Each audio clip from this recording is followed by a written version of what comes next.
Ever thought fasting is about starving yourself? Well, think again. Let's take a moment to debunk a common misconception. Fasting is not about starvation. It's about smarter eating, not less eating. The 16-8 fasting method is one such smart eating strategy. It's about dividing your day into a 16-hour fasting period and an 8-hour eating window. But it's not just about the hours, it's about the harmony it brings to your body. Imagine this. You're orchestrating a symphony within your body, where each instrument represents a different bodily function. The 16-8 fasting method is the conductor, guiding each instrument to play at the right time to create a harmonious, healthy melody. Now, some of you might be wondering, isn't this just another weight loss trend? Well, it's true, many people start the 16-8 method for weight loss, and yes, they do lose weight, but there's so much more to it. It's like buying a car for its sleek design, but then discovering it also has fantastic mileage and cutting-edge safety features. With the 16-8 method, people often report having more energy throughout the day. They're not experiencing energy crashes because they're not so dependent on food for energy. Instead, they're tapping into their body fat reserves. It's like discovering a secret fuel tank you never knew you had. But here's the kicker. They realize they don't have to constantly eat to get through the day.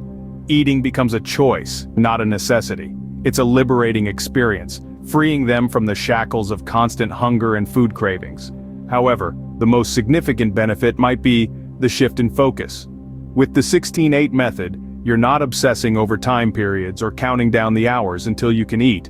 Instead, you're listening to your body, understanding its needs and responding accordingly. It's not just a weight loss method, it's a way of life. So, are you ready to take the plunge into the world of 16-8 fasting? Let's get started. First things first, decide if you want to skip breakfast or dinner. It's all about finding what works best for you. And that begins with choosing your fasting window. This is a crucial step in your fasting journey. And it's more about listening to your body than watching the clock. Now, let's break down how to go about this. If you decide to skip breakfast, for instance, start by pushing your first meal a couple of hours later than usual. So, if you're accustomed to having breakfast at 8 in the morning, try waiting until 10. Don't worry, it's not as daunting as it sounds. Over the course of a couple of weeks, gradually extend this period until you've achieved a 16-hour gap. This slow and steady approach makes the transition easier and gives your body ample time to adjust. Remember, the goal here is not to starve but to create a sustainable pattern that suits your lifestyle and body's needs. Now here's a key point. Just because your stomach is empty, it doesn't mean you're hungry. It might sound counterintuitive, but it's an essential distinction to understand. Your body has natural hunger cues and fasting helps you tune into them. So as you embark on this journey, pay attention to these signals. Are you truly hungry, or is it just a habitual craving? This process is not just about losing weight, it's about gaining a deeper understanding of your body. It's about realizing that you don't have to be a slave to the clock or to food. Instead, you're learning to eat when your body tells you to, not when the clock does. Don't forget, the choice between skipping breakfast or dinner is entirely yours. There's no one-size-fits-all approach in fasting. You might find it easier to skip breakfast one day and dinner the next. The important thing is to find a rhythm that works for you and stick to it. And remember, this isn't a race against time, it's a journey towards a healthier, more mindful way of eating. So have you decided on your fasting window? Great. Let's move to the next step. Now don't jump into a 16-hour fast right away. If you're new to the concept of intermittent fasting, it's crucial to ease into this lifestyle change. Rather than diving headfirst into a 16-hour fast, it's more beneficial to gradually extend your fasting window. Imagine this scenario. Your usual breakfast time is at 8 a.m. Instead of skipping breakfast altogether, push it back to 10 a.m. See how your body reacts to this change. You may experience hunger pangs at first, but remember, an empty stomach doesn't necessarily mean you're hungry. It's just your body's way of adjusting to the new schedule. Now don't stop there. Over the next couple of weeks, gradually push your breakfast time further. Maybe move it to 11 a.m. the following week, then 12 p.m. the week after. The goal is to eventually reach a point where you're comfortably fasting for 16 hours and eating within an 8-hour window. But remember, this isn't a race. It's about listening to your body and making sustainable changes that work for you. One of the common pitfalls with the 16-8 fasting method is becoming obsessed with the numbers. Some people end up watching the clock, counting down the minutes until they can eat. But this isn't a healthy or sustainable approach. Fasting should be about understanding your body's needs, not adhering to strict schedules set by the clock. The beauty of the 16-8 fasting method is its flexibility. You can adjust your eating window to suit your lifestyle and preferences. If you're a night owl who prefers to eat later in the day, you might choose to fast in the morning and early afternoon. On the other hand, if you're an early bird, you might prefer to eat in the morning and fast in the afternoon and evening. The key takeaway here is to listen to your body. Pay attention to how it responds to different eating and fasting schedules. The goal isn't to reach a 16-hour fast as quickly as possible, but to find a fasting schedule that feels natural and sustainable for you. Remember, it's not a race. Take your time to adjust to your new eating schedule. So, what should you eat during your 8-hour eating window? Well, it's not just about the timing, but also about the quality of the food you consume. The food you eat should ideally be whole foods cooked from scratch. You see, whole foods are packed with nutrients, fibers, and healthy fats that our body needs to function optimally.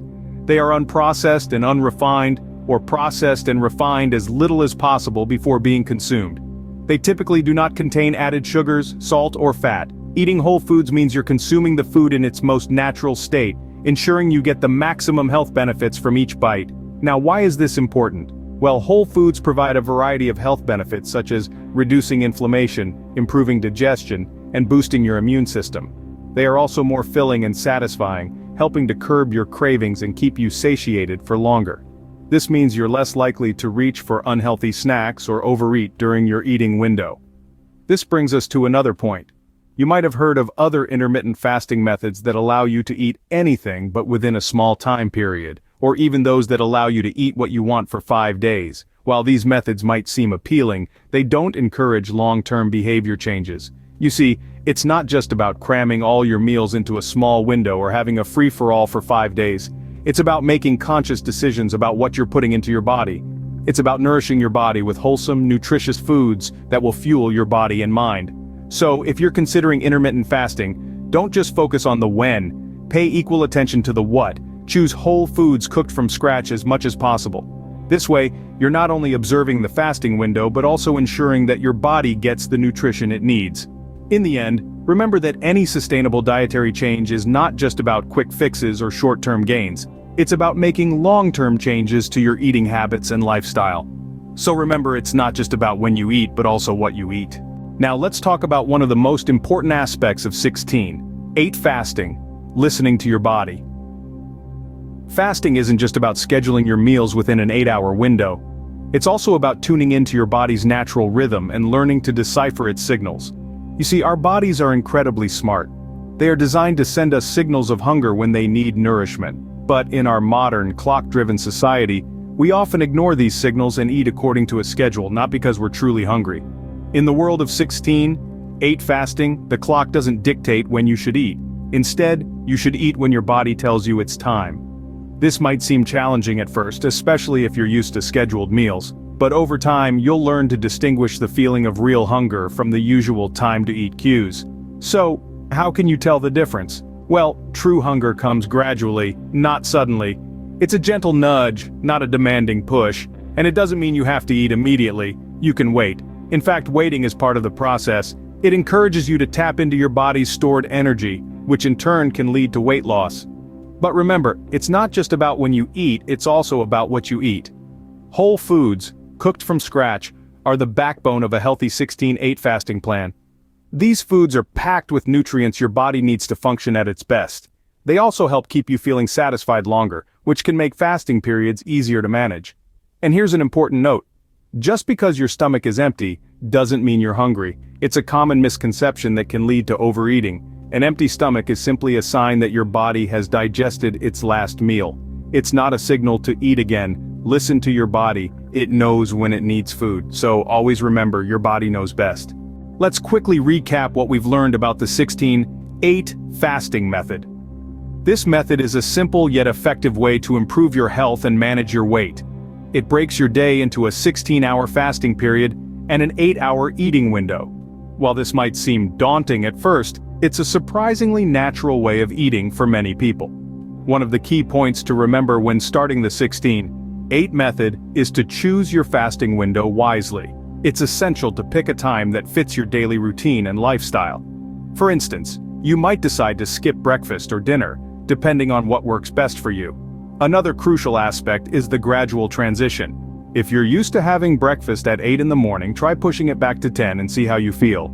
Over time, aim to extend your fasting period until you reach that 16-hour gap. But remember, this isn't a race. It's more important to listen to your body and adjust the timing based on your comfort level.